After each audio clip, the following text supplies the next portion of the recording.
CNI news 24 বিশ্বজুড়ে বাংলাদেশ। বিএনপির নাম ভাঙিয়ে কেউ চাঁদাবাজি বা মানুষকে অন্যায়ভাবে হয়রানি করলে বিএনপিতে তার ঠাঁই নেই বলে জানিয়েছেন সাভার উপজেলার বিএনপির সাবেক সভাপতি জামাল উদ্দিন সরকার।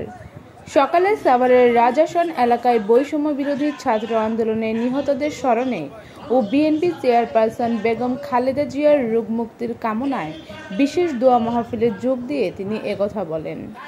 সাভার উপজেলা বিএনপির সাবেক সভাপতি জামাল উদ্দিন সরকার এ সময় আরও বলেন, এদেশে আর কোনোদিন আওয়ামী লীগ ফিরে আসতে পারবে না।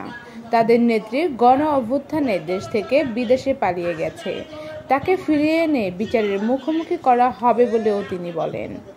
এ সময় সাভার থানা বিএনপির সাবেক সাধারণ সম্পাদক কফিল উদ্দিন, পৌর বিএনপির সভাপতি শাহ মইনুল হোসেন বিল্টু, আশুলিয়া থানা বিএনপির সাধারণ সম্পাদক আব্দুল গফুর মিয়া, সাভার থানা বিএনপির সভাপতি সাইফ উদ্দিন সাইফুল সহ আরও অনেকেই উপস্থিত ছিলেন।